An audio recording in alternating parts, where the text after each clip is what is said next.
Comment faire pour qu'il n'accepte pas de prendre le risque de vous perdre?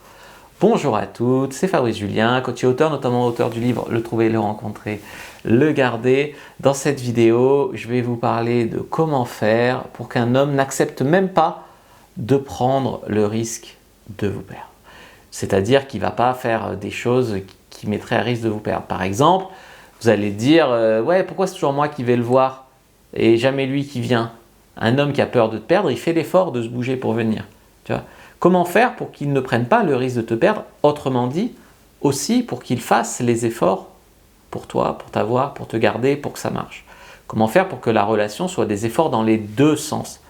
C'est pas que toi qui n'as pas peur de le perdre, ou tu vois, que ce soit une relation saine, équilibrée, etc.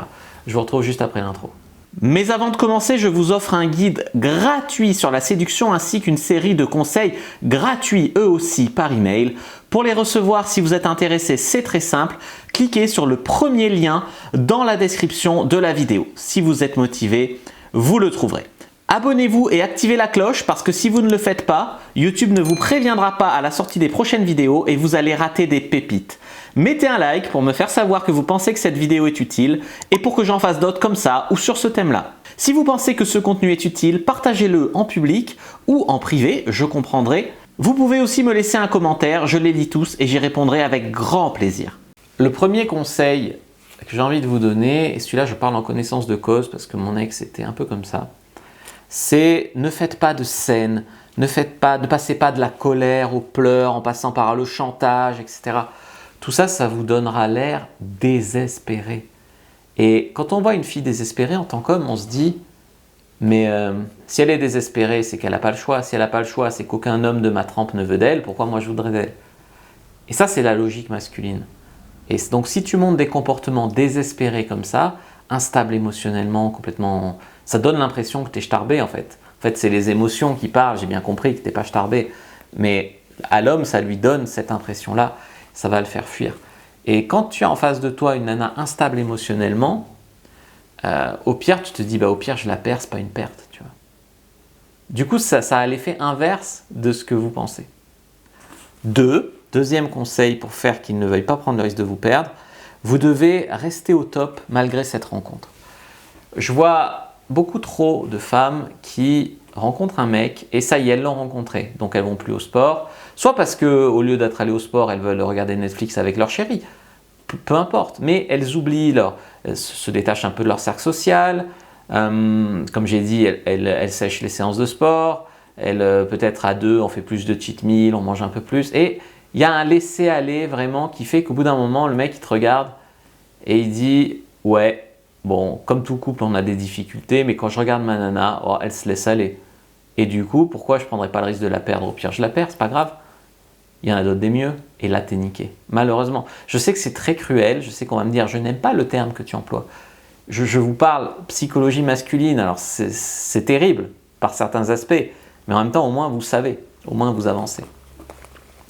En 3, vous devez donc continuer à sortir. Continuez à pratiquer vos hobbies. Si vous faites un cours de dessin, par exemple, continuez. Si vous allez à la salle de sport, continuez. Si vous sortez le vendredi soir boire un verre avec vos amis, allez-y. Ça ne veut pas dire se murger, aller en boîte de nuit. Ça veut dire sortir boire un verre ou un café avec ses amis. Mais continuez ces habitudes-là.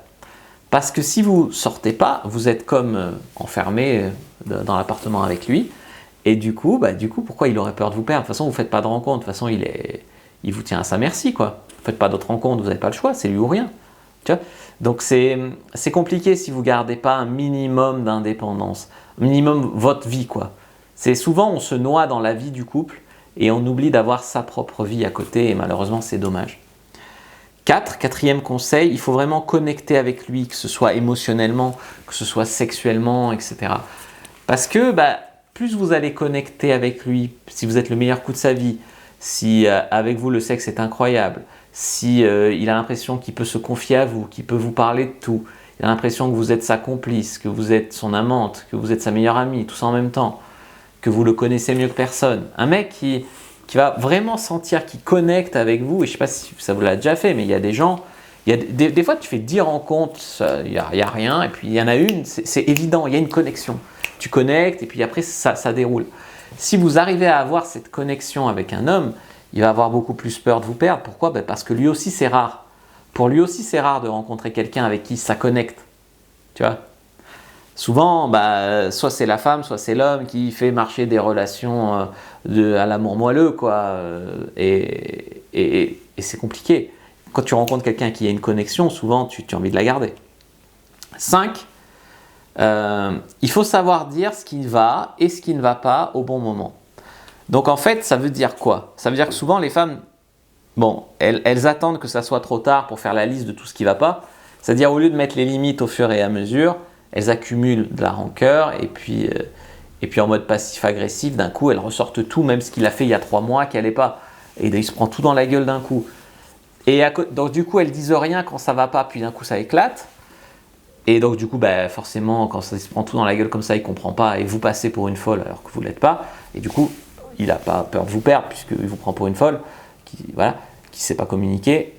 Et d'un autre côté, si vous dites jamais quand ça va, vous voyez ce que je veux dire? Vous dites pas quand ça va pas, je ne sais pas pourquoi vous diriez quand ça va. Et du coup, comme quand ça va, il n'y a pas de moment où tu accumules et où tu lui sors tout ce qui va bien. Du coup, tu lui dis jamais quand ça va. Et du coup, ça va pas.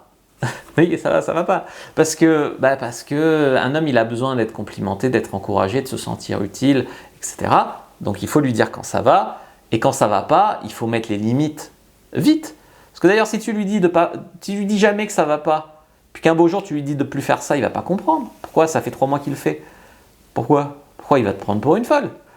Et comme j'ai dit, une folle, on n'a pas peur de la perdre, elle est folle. Donc, il faut mettre les limites relativement au fur et à mesure. Ça ne veut pas dire être méchante. Souvent, les femmes qui mettent les limites, c'est « Ah, tu m'as pris pour qui ?» Non.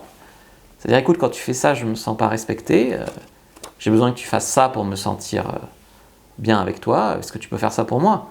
Oui, on continue. Non, je te mets une limite. Et si tu recommences, je suis prêt à te perdre. Je suis prête à te perdre. Donc ça, c'est à savoir. 6, il faut que vous ayez des standards. Donc des standards. Vous soyez un minimum exigeante et ferme là-dessus. Voyez.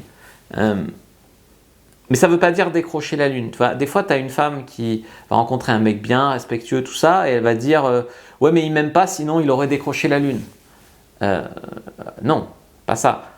Et par contre, des fois, une femme, elle va rencontrer un mec, elle va avoir un crush dessus pour des raisons obscures. Peut-être que son émotionnellement a vécu des trucs durs, elle va être attirée par un mec qui n'est pas bon pour elle. Elle va dire ouais, c'est vrai, il a levé la main sur moi, mais il faut comprendre, en ce moment au travail, il est stressé. Tu vois, d'un côté, elles vont repousser un mec bien parce qu'il n'en fait pas assez, et d'un autre côté, elles vont avoir un mec pas bon pour elle, et là, elles vont lui trouver toujours des excuses, des circonstances atténuantes, etc. Parce qu'elles n'ont pas des standards fermes. Il y en a certains pour qui c'est permis, ça c'est pas grave, je sais, hein. Puis il y en a d'autres, quoi qu'il fasse, c'est jamais assez bien. Donc il faut avoir des repères, des standards, et rester ferme là-dessus. C'est-à-dire que ce soit un mec bien ou un mec pas bien, il y a des choses que tu tolères, des choses que tu tolères pas. Et forcément, si le mec est pas bien, ça va péter parce que les trucs que tu tolères pas, il va les faire quand même, et du coup tu sauras pourquoi tu n'es plus avec lui. Vous voyez? Donc ça ne veut pas dire qu'il faut avoir des exigences disproportionnées ou se la jouer princesse. Par contre, il y a des choses qu'en tant que femme respectable, vous êtes en droit d'exiger. Il faut placer vos priorités aux bons endroits vous-même d'ailleurs. Et ensuite, être ferme sur ces limites-là. Vous voyez? Voilà. Et en 7, évidemment, si vous voulez qu'il ne veuille pas prendre le risque de vous perdre, il faut que vous soyez capable de le laisser partir s'il n'est pas à la hauteur. C'est-à-dire que s'il sent que tout est permis, que de toute façon vous êtes tellement accro, parce que par petites touches, il l'a vu, une fois il vous a manqué de respect, il vous a traité de conne, vous avez laissé passer, une fois il a levé la main sur vous, vous n'avez rien dit, une fois il vous a posé un lapin, vous n'avez rien dit, bon, cette fois il va en baiser une autre et puis vous n'allez rien dire, puis au pire vous allez pleurer un coup, puis vous allez rester avec lui parce qu'il vous tient. Vous voyez, donc s'il ne sent pas que si lui, il merde de son côté, il peut vous perdre, pourquoi il aurait peur de vous perdre? Vous voyez? Ça ne veut pas dire, lui dire « si tu fais ça, je te quitte ». C'est pas ça. C'est tout un ensemble d'attitudes, d'énergie que tu as, de vie que tu gardes à côté qui fait qu'il le sent. Que s'il déconne, tu as d'autres options, il te plaît, mais tu n'es pas non plus en mode esclave de lui. Et voilà. Donc j'espère que cette vidéo vous a plu, vous a appris pas mal de trucs. N'hésitez pas à aller plus loin avec mon livre Le trouver, le rencontrer, le garder. Et je vous attends aussi dans le club VIP pour vous accompagner, vous offrir ma formation en ligne et également mon accompagnement personnel. Je vous dis à bientôt et que le dieu de la séduction soit avec vous les amis.